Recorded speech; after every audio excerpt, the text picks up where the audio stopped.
नमस्कार, ये आकाशवाणी शिमला है। अब आप प्रभा शर्मा से प्रादेशिक समाचार सुनिए।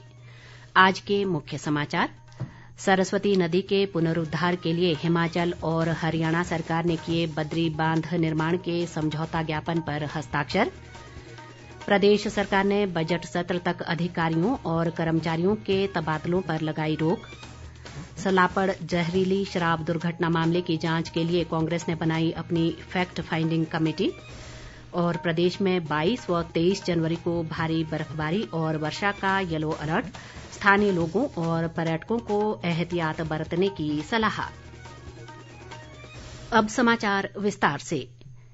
हिमाचल प्रदेश और हरियाणा सरकार ने आज आदि बद्री बांध के निर्माण के लिए समझौता ज्ञापन पर हस्ताक्षर किए। समझौता ज्ञापन पर हस्ताक्षर हरियाणा के पंचकुला में मुख्यमंत्री जयराम ठाकुर और हरियाणा के मुख्यमंत्री मनोहर लाल खट्टर की मौजूदगी में दोनों राज्यों के मुख्य सचिवों ने किए।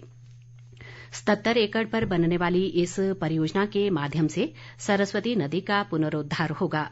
इस परियोजना पर 215 करोड़ 35 लाख रुपए की अनुमानित लागत आने की संभावना है। मुख्यमंत्री जयराम ठाकुर ने इस मौके पर आयोजित समारोह को संबोधित करते हुए कहा कि इस समझौता ज्ञापन से प्रधानमंत्री नरेंद्र मोदी का सपना पूरा होगा। प्रधानमंत्री ने 3 अप्रैल 2014 को कुरुक्षेत्र में एक जनसभा को संबोधित करते हुए सरस्वती नदी के पुनरुत्थान की प्रतिबद्धता जताई थी। उन्होंने कहा कि आदि बद्री बांध का उपयोग न केवल सरस्वती नदी के पुनरुद्धार के लिए किया जाएगा, बल्कि इससे क्षेत्र में जल संरक्षण को सहायता मिलेगी। हरियाणा के मुख्यमंत्री मनोहर लाल खट्टर ने कहा कि इस परियोजना के लिए पूरी धनराशि की व्यवस्था हरियाणा सरकार द्वारा की जाएगी। उन्होंने कहा कि गंगा और यमुना के साथ सरस्वती देश की सबसे पवित्र नदी है। खट्टर ने कहा कि इस परियोजना के पूरा होने से क्षेत्र में पर्यटन को भी व्यापक बढ़ावा मिलेगा। मुख्यमंत्री जयराम ठाकुर ने आज शिमला में राज्य कर व आबकारी विभाग के टैक्स हाट कार्यक्रम का शुभारंभ किया। मुख्यमंत्री ने इस अवसर पर कहा कि टैक्स हाट कर अनुपालना में सुधार के लिए अग्रणी तंत्र है और कर राष्ट्र के विकास व समृद्धि में अहम भूमिका निभाता है। मुख्यमंत्री ने कहा कि प्रदेश सरकार ने व्यापारियों की कठिनाइयों का हमेशा ध्यान रखा है, क्योंकि व्यापारी वर्ग की कर एकत्रीकरण में महत्वपूर्ण भूमिका है। उन्होंने कहा कि सरकार ने मुख्यमंत्री सेवा संकल्प के माध्यम से व्यापारियों की समस्याओं के निदान के लिए पोर्टल भी शुरू किया है। उन्होंने कहा कि टैक्स हाट की स्थापना प्रदेश सरकार की वर्ष 2021-22 के बजट की घोषणा थी, जिसे आज पूरा कर लिया गया है। मुख्यमंत्री ने राज्य कर व आबकारी विभाग की 51 वर्ष की यात्रा पर आधारित पुस्तक का विमोचन भी किया। प्रदेश सरकार ने बजट सत्र तक अधिकारियों और कर्मचारियों के तबादलों पर रोक लगा दी है। तबादलों पर ये रोक बजट सत्र की तैयारियों के मद्देनजर लगाई गई है। इस संबंध में प्रदेश सरकार ने आज आदेश जारी कर दिए हैं। आदेशों के अनुसार अब किसी भी विभाग, निगम, बोर्ड अथवा विश्वविद्यालयों में कोई तबादले नहीं होंगे। आदेशों में ये भी कहा गया है कि विशेष परिस्थितियों में मुख्यमंत्री की मंजूरी से ही तबादले हो सकेंगे। उद्योग मंत्री बिक्रम ठाकुर ने कहा है कि महिलाएं स्वयं सहायता समूहों के माध्यम से गांव व समाज को आत्मनिर्भर बना सकती हैं। बिक्रम ठाकुर आज जसवां परागपुर की ग्राम पंचायत शांतला में 15 महिला मंडलों को आवश्यक सामान भेंट करने के मौके पर बोल रहे थे। उन्होंने कलोहा में 350 लाभार्थियों को गैस कनेक्शन भी बांटे। उद्योग मंत्री ने इस मौके पर जनसमस्याएं भी सुनी और अधिकांश का मौके पर ही निपटारा किया। हिमाचल प्रदेश संयुक्त कर्मचारी महासंघ ने छठे वेतन आयोग की खामियों को दूर करने और पंजाब की तर्ज पर वेतन तथा भत्ते देने के मुद्दे पर प्रदेश सरकार को 15 दिन का अल्टीमेटम दिया है। महासंघ ने इस संबंध में आज प्रदेश सरकार में अतिरिक्त मुख्य सचिव वित्त प्रबोध सक्सेना को एक ज्ञापन सौंपा और विसंगतियों को दूर करने के लिए तुरंत संयुक्त कर्मचारी महासंघ के साथ बैठक बुलाने की मांग की। महासंघ के अध्यक्ष वीरेंद्र चौहान और मुख्य सलाहकार विनोद कुमार ने कहा कि यदि सरकार ने वेतन विसंगतियों को तुरंत दूर नहीं किया तो कर्मचारी आंदोलन का रास्ता अपनाएंगे। इस बीच प्रदेश कांग्रेस सचिव बलदेव ठाकुर और यशपाल तनाइक ने सरकार द्वारा छठे वेतन आयोग की सिफारिशों को मूल रूप में लागू न करने के सरकार के फैसले को कर्मचारियों के साथ अन्याय करार दिया है। प्रदेश कांग्रेस ने मंडी जिला के सलापड़ में जहरीली शराब दुर्घटना की जांच के लिए 3 सदस्यीय फैक्ट फाइंडिंग कमेटी गठित की है। कांग्रेस अध्यक्ष कुलदीप सिंह राठौर ने आज शिमला में कहा कि ये कमेटी घटना से जुड़े तथ्यों और वहां चल रहे अवैध शराब के कारोबार से जुड़े लोगों के बारे जानकारी एकत्र करेगी। पार्टी महासचिव चेतराम ठाकुर, पूर्व मंत्री प्रकाश चौधरी और पूर्व मुख्य संसदीय सचिव सोहन लाल ठाकुर इस कमेटी के सदस्य होंगे। ये कमेटी 15 दिनों के भीतर पार्टी को अपनी रिपोर्ट सौंपेगी। जहरीली शराब से जुड़ी इस घटना में 7 लोगों की मौत हो गई थी।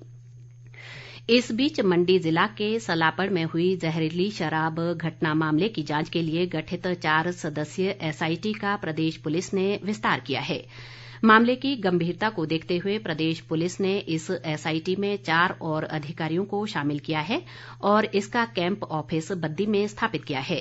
प्रदेश पुलिस के एक प्रवक्ता ने आज शिमला में कहा कि मामले में जांच लगातार जारी है और इस घटना के लिए जिम्मेवार मुख्य आरोपी की पहचान कर ली गई है। घटना में शामिल कुछ आरोपियों को गिरफ्तार भी कर लिया गया है और पुलिस की लगातार छापेमारी जारी है। प्रदेश में कोरोना मामलों में तेज वृद्धि लगातार जारी है। राज्य में आज 2940 नए कोरोना मामलों की पुष्टि हुई है, जबकि 9 लोगों की कोरोना से मौत हो गई। कोरोना से कांगड़ा में 3, सिरमौर में 2 और मंडी, शिमला, सोलन तथा ऊना में 1-1 मरीज की जान चली गई। राज्य में अभी तक कोरोना से 3908 लोगों की कोरोना से मौत हो चुकी है। प्रदेश में आज कोरोना के सक्रिय मामलों की संख्या बढ़कर 17,071 हो गई, जबकि 1,477 लोग कोरोना से स्वस्थ भी हुए हैं। प्रदेश में अधिक ऊंचाई वाले इलाकों में आज ताजा हिमपात हुआ, जबकि राज्य के कई निचले इलाकों में इस दौरान वर्षा हुई। प्रदेश में हो रही इस वर्षा व बर्फबारी से पूरा प्रदेश कड़ाके की शीतलहर की चपेट में है।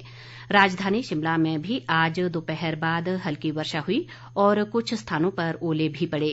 बर्फबारी से लाहौल स्पीति में अभी भी 100 से अधिक सड़कें बंद हैं। इस बीच हिमालय क्षेत्र में आज से ताजा पश्चिमी विक्षोभ सक्रिय हुआ है। इसके प्रभाव से आज से 25 जनवरी तक प्रदेश में वर्षा व बर्फबारी का सिलसिला जारी रहेगा। विभाग ने 22 और 23 जनवरी को राज्य के मध्यम व अधिक ऊंचाई वाले इलाकों में भारी बर्फबारी और मैदानी इलाकों में भारी वर्षा तथा अंधड़ का येलो अलर्ट जारी किया है। मौसम विभाग के अलर्ट को देखते हुए कुल्लू जिला प्रशासन ने स्थानीय लोगों और पर्यटकों से एहतियात बरतने की अपील की है। इस संबंध में जिला प्रशासन की ओर से एडवाइजरी भी जारी की गई है। कांगड़ा के उपायुक्त निपुण जिंदल ने शिमला, मटौर और मंडी पठानकोट 4 लेन सड़कों के निर्माण से जुड़ी सभी त्रुटियों को 5 फरवरी तक अधिकारियों को दूर करने के निर्देश दिए। उपायुक्त आज इन 4 लेन सड़कों के निर्माण के लिए भूमि अधिग्रहण के कार्यों की समीक्षा के लिए आयोजित बैठक की अध्यक्षता कर रहे थे। उन्होंने कहा कि इन दोनों 4 लेन प्रोजेक्टों के तहत कांगड़ा जिला में 124 किलोमीटर सड़कों का निर्माण होना है। प्रदेश सरकार के डिजिटल साथी कार्यक्रम के तहत आज आर्ट ऑफ लिविंग संस्था ने चंबा जिला के जरूरतमंद व होनहार विद्यार्थियों को स्मार्टफोन प्रदान किए। संस्था ने ये स्मार्टफोन शिक्षा विभाग के BRCC के माध्यम से बच्चों तक पहुंचाए।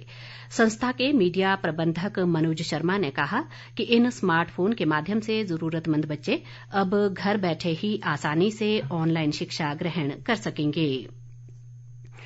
अंत में मुख्य समाचार एक बार फिर। सरस्वती नदी के पुनरुद्धार के लिए हिमाचल और हरियाणा सरकार ने किए बद्री बांध निर्माण के समझौता ज्ञापन पर हस्ताक्षर। प्रदेश सरकार ने बजट सत्र तक अधिकारियों और कर्मचारियों के तबादलों पर लगाई रोक। सलापड़ जहरीली शराब दुर्घटना मामले की जांच के लिए कांग्रेस ने बनाई अपनी फैक्ट फाइंडिंग कमेटी। और प्रदेश में 22 व 23 जनवरी को भारी बर्फबारी और वर्षा का येलो अलर्ट, स्थानीय लोगों और पर्यटकों को एहतियात बरतने की सलाह। इसी के साथ ये समाचार बुलेटिन समाप्त हुआ। नमस्कार।